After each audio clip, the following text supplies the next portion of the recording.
before any of this makes sense, we have to help you to understand that you are vibration, and our knowing it does not necessarily mean that you know it. But we're going to offer a lot to convince you of that here today, because it is so important that you understand that while you see all of this wonderful manifestation around you with your eyes and hear it with your ears and so on, while your physical senses help you to interpret all of that, you have emotions that are the most sophisticated and most important vibrational interpreters, because your emotions let you know your, in your physical body, vibrational relationship or proximity. In other words, you're allowing or disallowing, you're allowing or resisting of who you really are.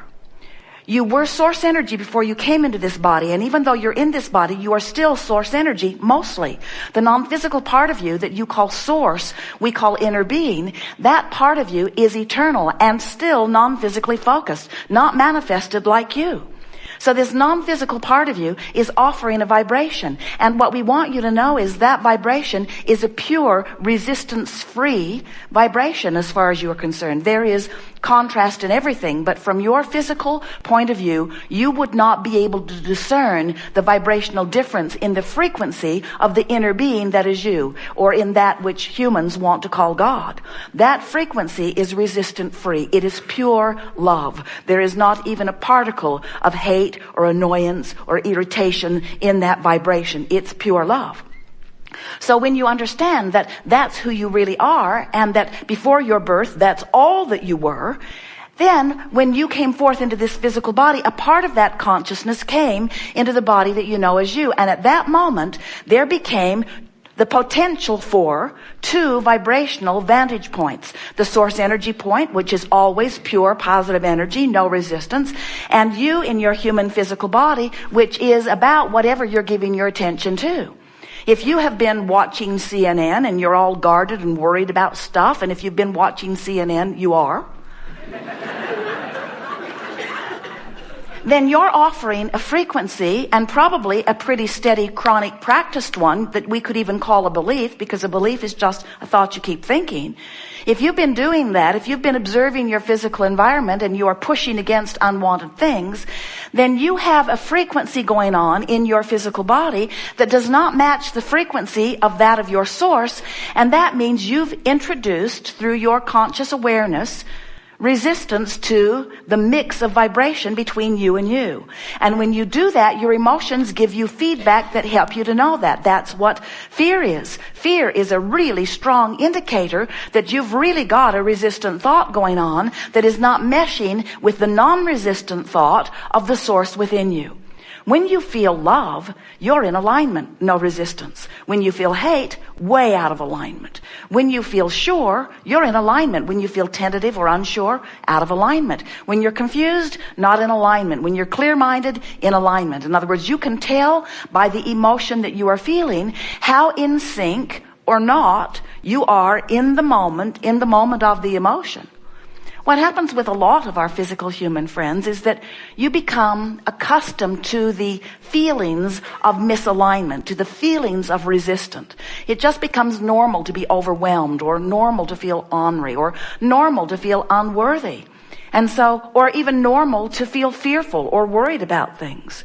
So as you allow yourself to practice those thoughts until they feel normal, what happens to you is you begin to ignore this magnificent guidance system that is there for you to help you to tune your frequencies into alignment with who you really are. But it's more important than just tuning up with that which is source. It's tuning up with all that you have become. That's the most important thing that we want to help you to understand here today. We want you to really leave here understanding that you were source energy before you came into this body, and that source energy part of you still exists. And when you bang around sifting through the contrast of your time-space reality, just like you knew you would, just like you planned to do, just like the source within you wants you to do, when you explore all of that variety, knowing what you don't want, which helps you to know what you do want, you are offering these improved requests, these askings for improved experience. When someone's rude to you, you want them to be nicer. When the oil is spewing into the ocean in the Gulf, you want it to return to its natural state of biological balance. In other words, when you know what you don't want, you know what you do want, whether you say it out loud or not. So we want you to understand that all day, every day, you and every consciousness, which includes all the cells in your body, it includes all one cell's organisms, it includes everything that exists in physical form, because everything is consciousness.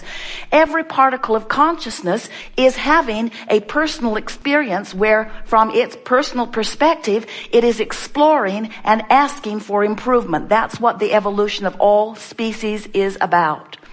So when you know what you don't want, you know what you do want, whether you put words to it or not. And here's the part that we so want you to embrace and understand. When that rocket emanates from you, that asking, the source within you, that non-physical part of you, immediately becomes the vibrational equivalent of that new request. So you just keep asking and evolving, asking and evolving. Now, this is the part that most humans don't remember, but it's the part that when you do remember, everything starts clicking quickly into place for you. Because you are constantly expanding this vibrational part of you, that means there is constant emotional feedback letting you know whether you in your physical human form are keeping up with the expansion or not.